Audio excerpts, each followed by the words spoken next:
Okay, we are now on attempt number 4. I have moved venues in case it's my Wi-Fi, so I'm sorry if there's going to be to and froing, but I am determined that Claire and I are going to get both of us in front of you.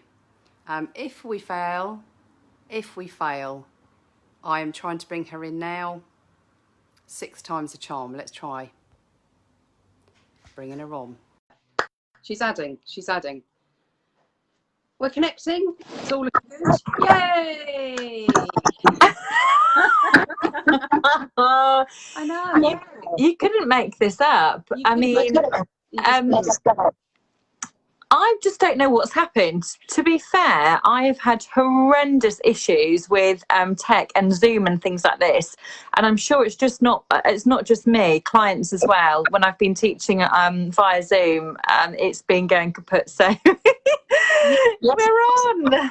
So I'm sorry about the change of venue, but I thought if I'm nearer the Wi-Fi, that maybe that would be a little factor. Yeah, we upgraded last week to like ultra super duper fast broadband, because just for the tech issues as well that I had. So I know that my tech should be my should be on point. We've got that here anyway. By the time I went to bring you on, it cut out the live. Oh, I'm so sorry, and I'm sorry to anyone that's watching as well. How annoying when you're trying to watch something and you think, oh, I'll just watch that on replay another time. Yes. I have just, I have deleted the other one because I thought if they do the lives, she's doing some nutty stuff, but well, it preempts the conversation. That's at least we're live now, which is the main thing. So thank you for having me on. Thank you very much for coming. We were going to do nice little chats before, so we knew how we were going to be this, but I think you and I will be able to win it. Okay, so, yeah, of course. Yes, so I think most people are seeing that Claire Thomas from Bloomme Experience, liking their very, by the way. Thanks. Yeah. Really nice. Yeah. Thank you. So Claire and I go a few years back now because we used to come with Arla. Only seems like isn't it? I know. He's 4 next month, which is crazy. Unbelievable. I know. You had your own amazing journey. I'll let you know about when I first met you. You'd gone, you were for it. Saying, come on, you need to be doing. No. And you've had a journey, so it'll be really interesting. And of course, amazing to hear what you're going to come out with. Yeah, absolutely. So, hi everyone, my name's Claire. I'm a mum of an ever-growing tribe of 4 at the moment, currently standing at 4 children, which is amazing. I'm a women's wellness advocate, a birth fanatic, pregnaholic, alongside a nutritional therapist and a meditation practitioner as well, and the founder of the Bloomme Experience. So, basically, what do I do? So I support women through all stages of life to feel abundantly happy, self-empowered through love, and living through love and positivity through all walks of their life, whether that be helping expectant mums feel confident and empowered through their birth, to have a positive birth experience, however that looks like for them. Or helping mothers postpartumly with really supporting them through their emotions, providing tools for them to grasp that kind of motherhood journey, nutritional therapy as well. And I'm actually just starting my journey on to be a maternity nurse as well, which is really, really exciting to be able to provide more sort of the breastfeeding support. Yeah. Sleep support, which hello to Claire. Hi Claire, nice to come along. You might have classes. You might cross. Is it Crafty Claire? Claire's Craft. Yeah, so I know Claire now from preschool as well. I hope she's going that. Hi Claire. And I also support new and established mums. I give them tools to support them on their journeys of like sort of self-love programs, relaxation classes, nutritional support, and rebalancing as well, rebalancing their kind of lifestyles, because it can be quite traumatic when you've gone from being like an independent woman to then having children. As you well know, with your twin girls, it can be a complete roller coaster. So I provide tools to support mums probably from around 27 weeks of pregnancy right the way until babies are about one, up until 1.5. I'm there to provide that support for the mothers. Yeah, it's fantastic. It's that journey. I think, you and I have had a conversation years passes, actually. You can get support, and you can go to class with your baby, but actually, there's very little that seems to grow. Yeah, absolutely. It's the unknown as well. And, hence why I'm coming on today to talk about kind of instinct or intuition, because I think we forget about that a lot as parents. I think it's almost as if in life, actually, in general, women in general, we've lost a lot of our intuition. It's still there, but we don't use it enough. And I think as soon as you fall pregnant, it's almost as if you're on this conveyor belt of how birth should be, pregnancy should be, or how you should mother. Instead of actually going, okay, so hang on a minute, why am I not treating this as an experience for myself, and what do I want to get out of this experience, and what is my intuition telling me? Instinct or intuition, it's genetically hardwired behavior that enhances our ability to cope through environmental and sort of natural occurrences. For example, if I saw a snake, my intuition would say to me, it would release that fear in my body to say, run for your life, because you could die here if it bit you. And it's the same, it's built into us. It's in for women, it's in our nature to want to procreate. That's in our instinct, because we want to survive the human race. We want to keep going and going and going and keep that going forever. So and it's something that we fail to tap into. I hate using the word fail, but we don't tap into it enough. We don't listen to our intuition. As well. I mean, I know the topic that comes up in class, years, things that I always say to mums. I know you want to go and ask the midwife, you want to go and Google it, but actually, what do you think? How are you feeling about it? And they kind of go, what? Yeah. And especially if babies are real. Yeah. And as a mum, your every part of your being something isn't right. Absolutely. But you feel you go through this because it. Yeah. Absolutely. I even remember some of your classes and asking you questions and saying, what do you think? And you would say, well, what do you think? Yeah. And I'd be like, oh, okay, yeah, actually, I need to think for myself. What's my gut telling me? What that feeling? Gut reactions are so I hate to say primitive instinct. That's why, brain. But they're there for a reason. Yeah, absolutely. I mean, exactly like you were saying, if you look at our ancestors in the Stone Age, a perfect example is they would sleep very close together in a community, because their instinct was telling us if a predator comes in, we're greater by numbers, and also if we stay together, we're safer together.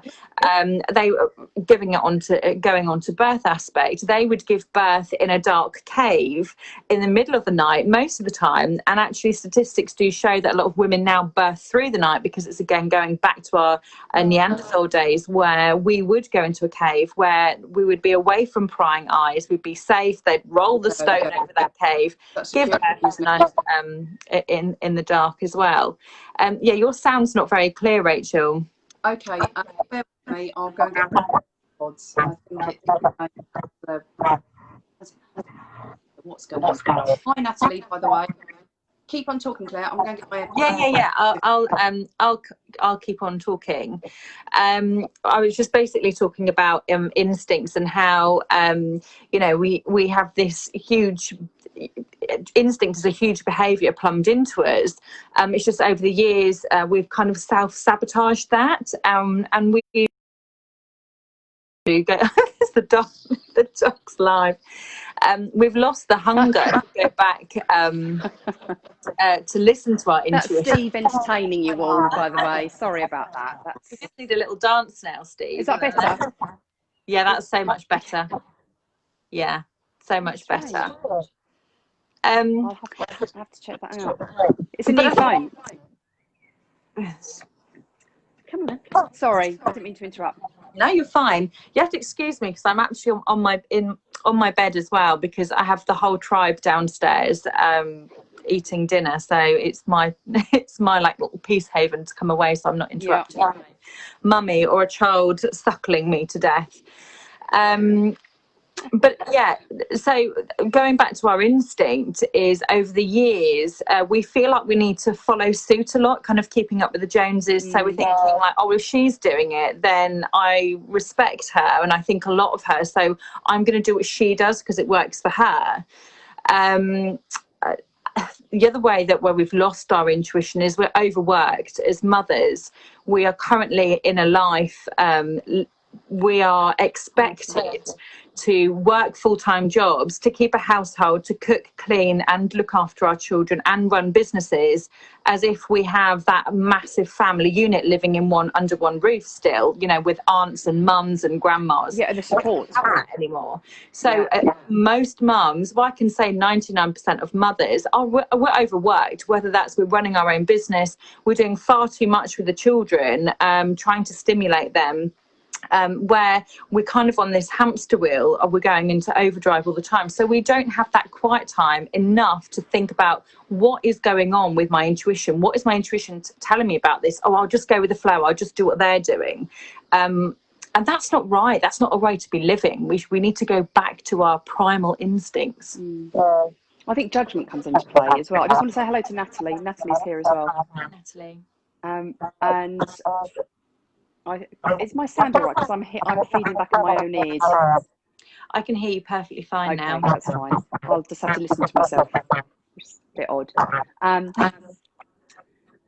Yeah, I think that judgment thing is a big thing.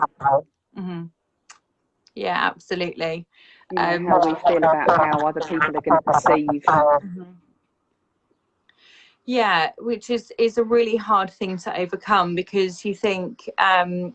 I think we all get that, I'm due to, my youngest boy is due to start school in September. And any mums that are in the same situation as me, I've gone through it twice already with my two older children, but you want to make that great impression with the mums at the school gates, and because you want to be included in like the mummy tribe. So you kind of tend to feel like you go with the flow with them and you agree with them, and actually thinking, no, I don't really agree with you, but I'm just saying that because I don't want you to judge me, because I want my child to fit in, which it shouldn't be the way. We should just be like, this is how I think, this is what my intuition is telling me, and I solely believe what I'm saying is I'm passionate about what I think, and solely is kind of right. Yeah, I think the other thing is that that tribe is really important, and I know everyone watching this will agree with me. It's something that I feel very passionately about within Buddha Buddies, that support network is the people that you choose to be. It's the only time, actually. I think it's almost the only time in your life where you choose the people that you want. Yeah, absolutely. I'm very, very lucky, because when I did your first Buddha babies course with the yoga with Arlo, you did a great group. Incredible group. I still see the girls. Like we some of us have gone on to have our second babies together. Incredibly close, and we've gone through some of the things, like I've shared stuff with them, and we've gone through some heavy times together, that some things I wouldn't even share with friends that I've known for sort of 10 years. So I think when you have children and you find those connections, is hold them close, because it's so important to have those women that you can ring up and say, do you know what, I'm breastfeeding this baby 3 times a blooming hour at the moment. Are you going through the same? And they're like, yes, I am. Yeah. And you're like, thank God for that. Yeah, the joy of WhatsApp groups. Yeah, absolutely. Which is what you get from your wonderful classes, because they're just incredible. I recommend. But I think it's, thank you. I'm not doing this to have most of the people who are watching this don't know anything about. They're all over the world, so they've got no idea. But it's interesting that the people that come on, you know, Natalie it came to classes. Claire's been twice, 3 times. Oh wow. So, you know, but you know that you're going to meet like-minded, and so you choose. You know, you might not have got on. You know, Natalie, I think you had a really big group, if I remember rightly. And you know, when the group's too big, then maybe you didn't have those connections. But I think it's really important. Yeah, Claire's saying that she still had friends. She's still got friends from 6 years ago. Yeah, lovely. That warms my heart, guys, to know that. You know, warms my heart. But it's so important. Yeah, love them with Finn. I've got some beautiful photos of Finn in classes. But you know, I found that really difficult when I had the girls. I didn't have that. Because you couldn't go to classes with 2 babies. No, that's hard, isn't it? Because people wouldn't accept you unless you had 2 adults, so I didn't have 2 adults. Do you know what? I expect a lot of mothers are feeling the same during lockdown as well, although they can do the online classes, that face-to-face class. I think probably a lot of mothers will feel that they have been stripped of that time of those first, you know, from when baby's like 5-6 weeks, when you can do that first initial sort of 4th trimester and do the classes, where they can get out and sit and make new friends and go through that. I feel they probably feel quite stripped of that they're like, oh, I've missed out on that, which is such a shame. It is, and it will have quite a big knock on. And just replying to Natalie, because I don't know whether you can see her post, but she's still friends with Jenny and Joe, who she met. So how is that 5 years ago, Natalie? How old's Finn now? He must be 5, maybe 6. That's a scary thought. But that's the feedback that I'm getting. And you know, that support during lockdown, I think, for those with, I mean, you know, you're in the situation of having a baby under a year. Yeah, it's a tough year. Massively. That first year, even the first, I always say to my clients, you know, that first 6 months is a time where you should be resting and having as much support and help around you as possible. You should be doing very, very little, you know, feet up, and really embracing bonding with your baby. But I suppose the mums that are in lockdown at the moment, they have more time to relax. But if they've got other children at home, my goodness, trying to entertain them is just can be very, very stressful. Yeah, absolutely. And I think without that support network, because you might have it from previous, but you know what it's like. You are desperate to get out when you've got a baby. Yeah.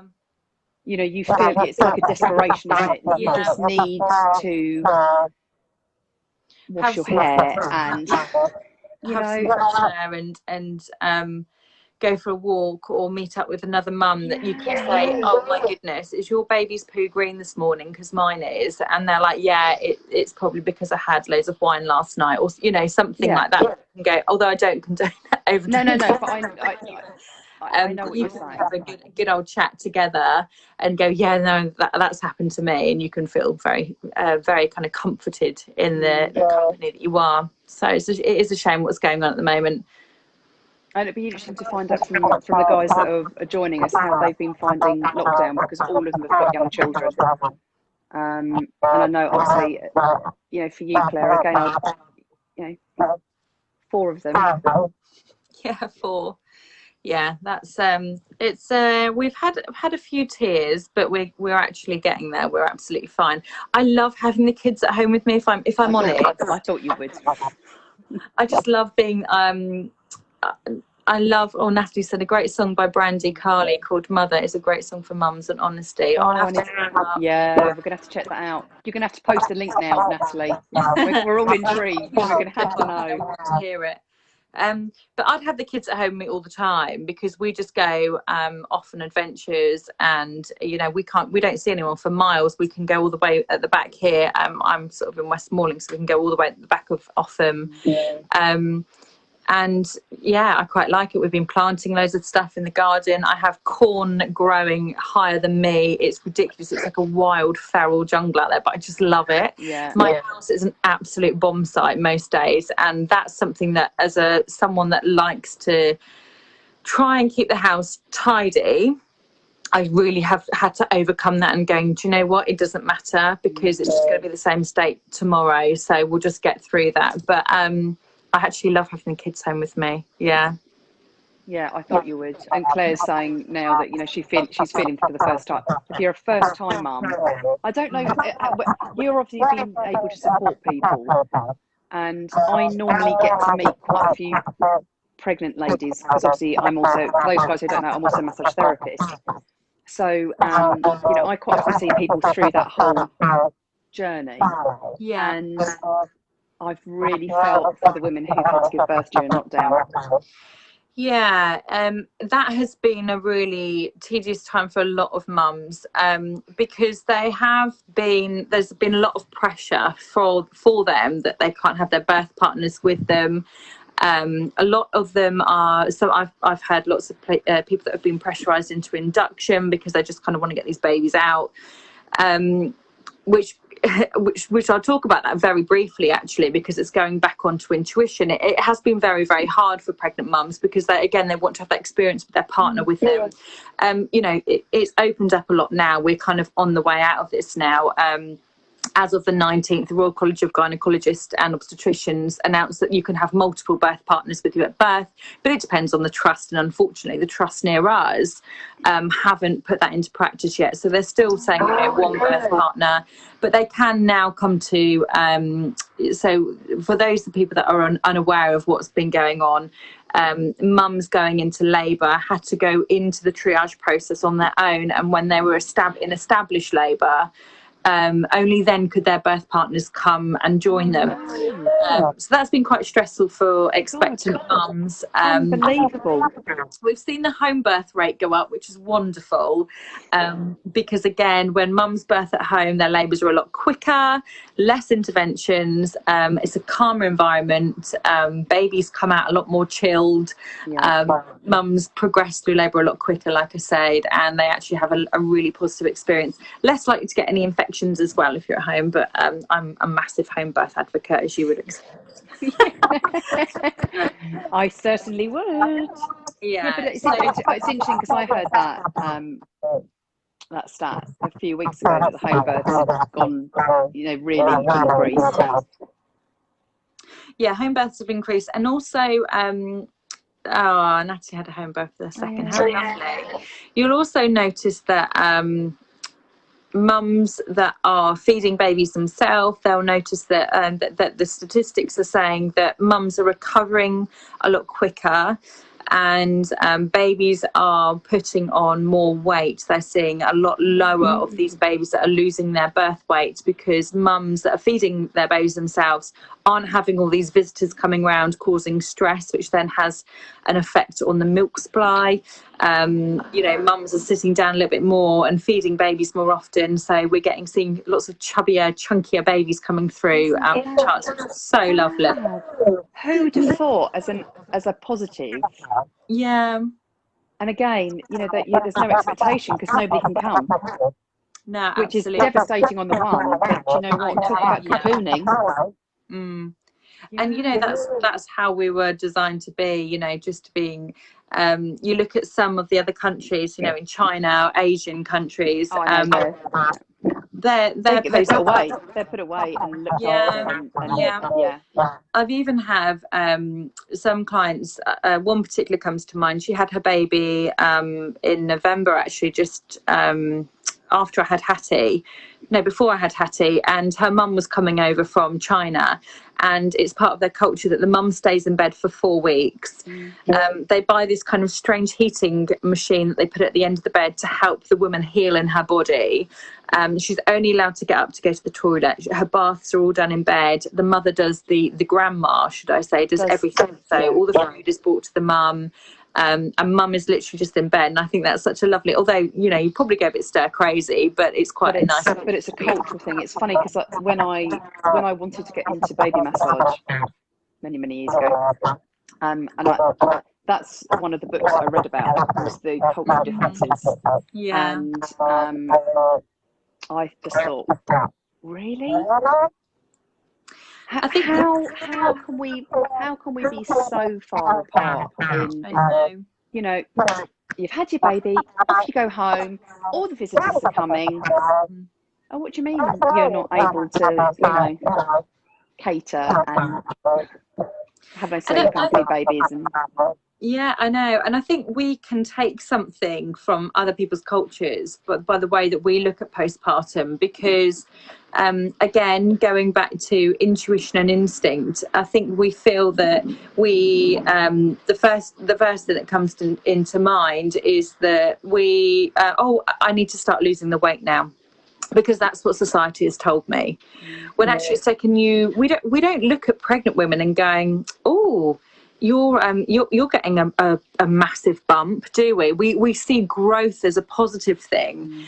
Yet as soon as we've had baby, it's like all about the shrinking. Yet we've turned into this wonderful mother. If you're breastfeeding your baby, you're going to carry extra fat as an extra store there to supply for your milk for your babies. So the pressure comes along straight away from mums that just had the babies, get that weight off you, which is horrendous, or it could come from themselves.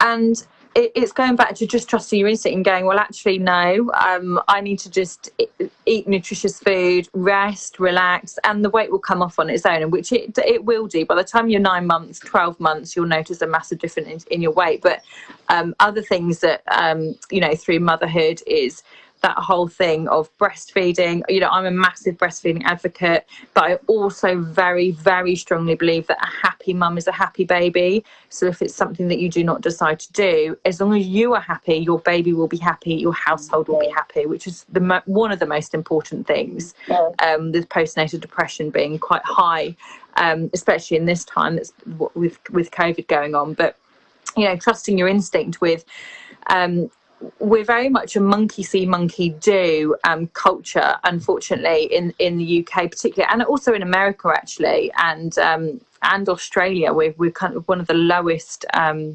countries that breastfeed our babies, but we see breastfeeding as an obstacle, and I'll give it a go, I'll see what I think. But actually we are mammals. We have mammary glands. That's where we get the word mammal from, and mammary glands are there to produce milk. It's our natural instinct to do that. And I often come across lots of people that say that they can't breastfeed. And I say, why don't you, and this is it may get under some people's skin, but let's change the word to I can't to won't.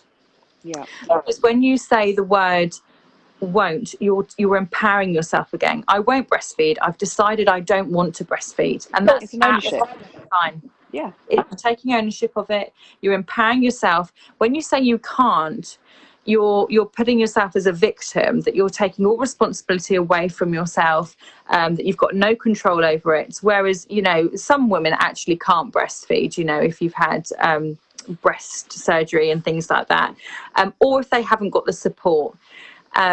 You really need to have a massive support network of you. You need to have family that are going to be there for you, no matter what, and saying, you can keep doing this, let's get you a lactation consultant, let's do everything we possibly can.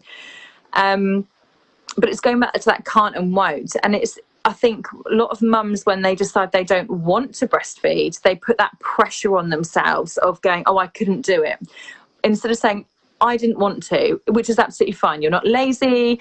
You know, there's nothing against you for doing that. Is you take ownership of it. You know, I have many clients that go through this most amazing natural birth.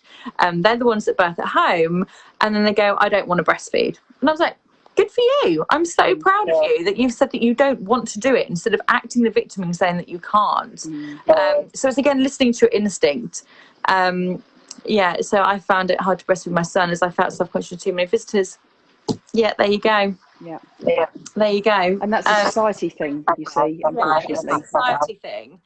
And I get it, Natalie. I get it. You know, I think if you ask women honestly, that would be,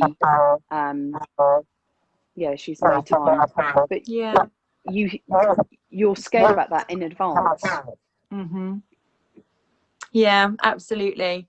And again, the pressure that women are put on by, like I was going back, I lost trail, but like monkey see, monkey do. You know, if our parents haven't necessarily breastfed, or our sister had a traumatic breastfeeding experience, we're kind of likely to go into that same routine, or whoever we're around. If our group of friends don't breastfeed, we're likely to fall into that as well, and just go with that flow. And it's the same as giving birth as well. We in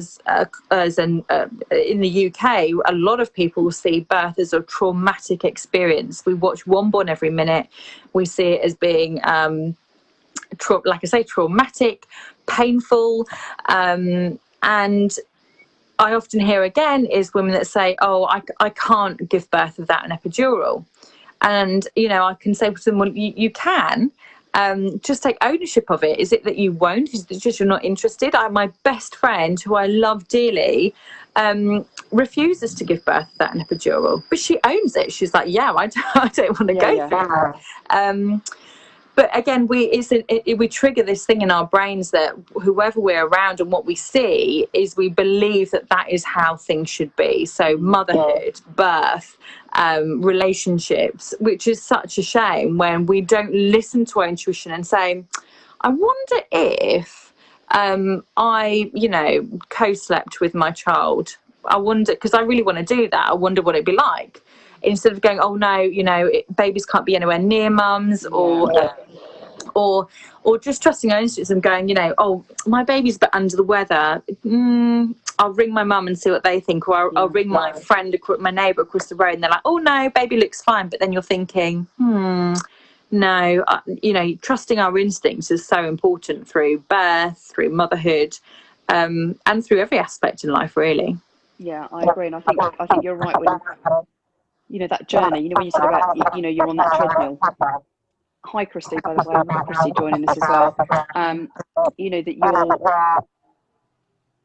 birth, you know, however you decide to do your birth, you might not have a decision, but you know, people tend to have an idea on how they want it to go. But I know that, funny enough, I joined an MCT group when I was pregnant, and they were massively judgy, because I was looking at obviously having a cesarean, and they were horrified. So all I had was judgment. And I kind of went, well, I've got to look at that as an option, because in all reality, this could be the path that I have to take.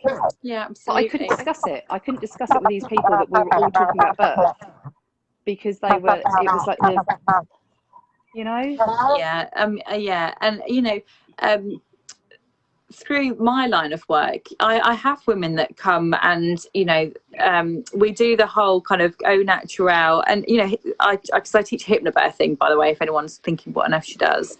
I teach hypnobirthing, and that isn't burning bras, dancing around trees, singing Kumbaya, free birthing in the Thames River. I'm disappointed to hear that, Claire. It's absolutely really far from that. It's more about trusting your instinct, feeling empowered, and to have a positive birth. So I prep my clients for C-sections. I prep them for induction in case that they decide that it is the safest thing for them and their baby to be induced or to have a C-section.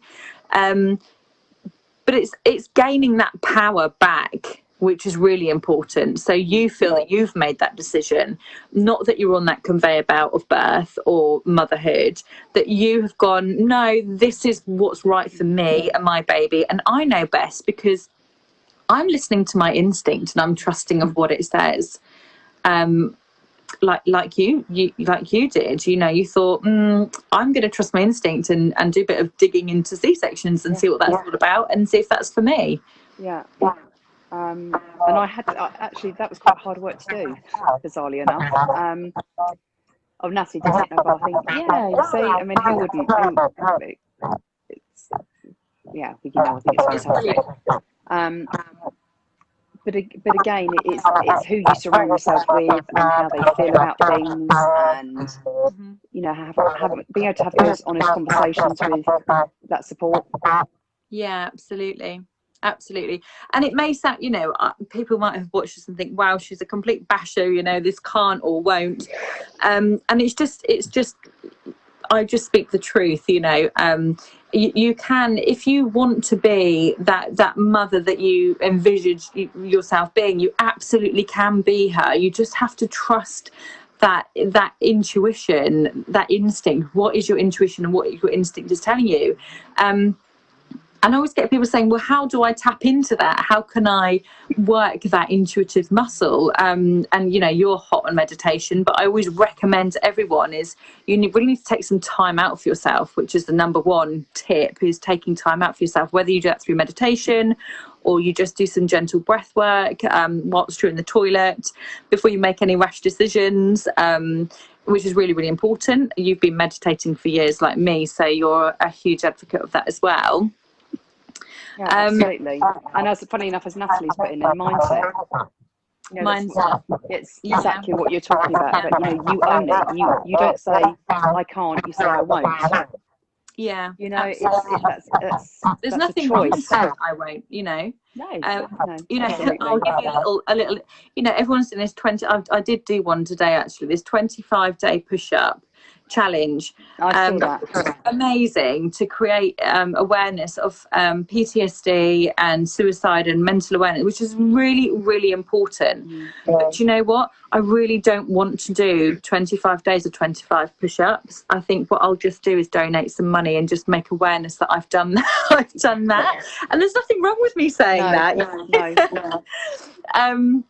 But we just need to own it a little bit more. We need to, as mums, we need to take more time out for ourselves to be able to tap into that intuition. We need to be able to fulfill our self-love. Women's self-love capsule, or their self-love-ometer it's starving for women. We are starving them because we don't spend enough time loving ourselves and trusting our intuition and just saying, do you know what, I've got this and I'm going to go with however I feel is the right thing to do right now, instead of listening to my neighbour's cat's uncle's sister who had that experience. And so my experience must be exactly the same in motherhood or birth. We have to take responsibility for ourselves. Only we can take responsibility for our lives. We can't blame things like on the economy, the government, our upbringings. We are responsible for our own lives. So we need to tap into ourselves so much more. So can you give us, I'm just going to say hello to Bonnie because Bonnie's joined us as well. Hi Bonnie, nice that you could join us. I think your intuition is absolutely spot on. And again, that ownership and that mindset. How are people going to, how as mums, it's going to be mums watching this primarily. We've got a few guys, but it's primarily going to be mums. How can we develop that, especially at the moment? And again, we've got a global audience. We've got people at all different levels of the pandemic. We've got people, I know there's people in Australia that the kids have all still been at school in their area, and then you've got other people that have been in lockdown and nobody's doing anything. But so how can we embrace a bit more of that self-love at the moment, Claire? Yeah, absolutely, by taking time out for yourself every day. Finding something that you really like doing, whether it is, some people will laugh and think, wow, where have I got the time to read a book? But just picking a book up and reading, 10 pages a day, just doing something that you enjoy doing. The things that I love to do is get back into nature. So every morning, if you just stand in wherever you've got any grass, just stand and plant your feet into the ground and take some deep breaths. That can just reset you for the day. Meditation is really, really important. For those that haven't done meditation, you can download guided meditations, which are really helpful, and they just talk you through the process of meditation. Any stretching, yoga isn't all about trying to get your head behind your neck. I practice in Kundalini yoga, which is really wonderful. It's all about kind of the woman, our organs, our pelvic floor, breath work. And there's some wonderful people to follow on YouTube. If you're into one of them's called Brett Larkin. She's fantastic. She does like a 5 or 10 minute kind of morning meditation and breath work through Kundalini. So you can just go on and download that. You can do that before the kids get up in the morning. But anything that makes you smile or makes you go, that's nice. You gotta work that self-love muscle every single day, because it will just grow and grow and grow. And I strongly believe that people that work on their self-love, everything else in their life will change as well, whether it's a happier household because mum's feeling happy about herself, careers can change, your life can change massively. You just need to spend a little bit more time. It starts within, doesn't it? You can't fill everyone else's cups up if you're full. Absolutely. And I think it's been a massive challenge over the last. Sorry, my dog's twitching by the side of me. I think over the last few weeks, that would be, I don't know about you, but that's one of the number one things that I'm hearing. Yeah, definitely. And I hear from mums all the time, I just need 5 minutes. And I hear them and I completely get it. And it's just trying to find any snippets that you can when the baby's having a nap, instead of loading the dishwasher, although that may drive you mad. You can do that when you've got baby with you on your hip if you have to, but just taking that 5 minutes to plant your feet into the grass and take some breath work. I think my neighbours think I'm even more of an absolute nutter. I was doing some dog breathing the other day out there, with my tongue. My tongue was, and then they must have been like, "What is she on out there?" I'm on self-love, baby. Yeah. But just spending, if you can just take 5 minutes every day, 5-10 minutes, an hour would be amazing, just to work that self-love muscle. You will be a more productive person. You'll be a happier mum. Your kids will be happier. As you know from your book, Rachel, Mindful Parenting, it starts from within.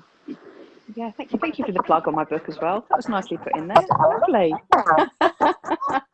I think Natalie's right. We all need to. Hi, Sarah. Sarah's just joined us as well. Sarah, you're like this because Claire's having a lovely chat about self-love, and it has to stop us if we're giving this all out. We've got to take a little bit.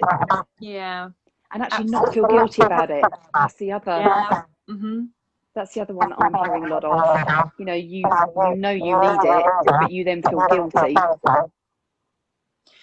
Yeah, we deserve it. We absolutely deserve it. We deserve the best. We're not put on this earth just to do the same poo different days. That same hamster wheel. So I didn't want to swear. I love an F-bomb every now and then. But we're not designed just to just meander through life. We are designed to have great lives, to live in abundance of love, have passionate relationships with our loved ones, have amazing friendships, have that dream career that we want. We are designed to have that.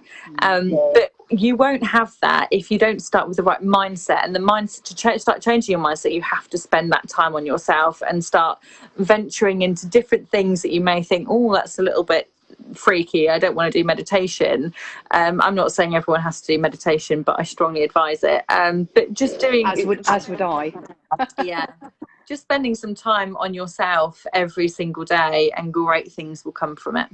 Oh, lovely. I think it's a perfect way of us ending. Unless anybody's got any questions that they want to ping over to you, we've still got a few people with us, Claire. So if anybody wants to ask Claire anything in particular, while you're typing those things up, Claire, how do we connect into you?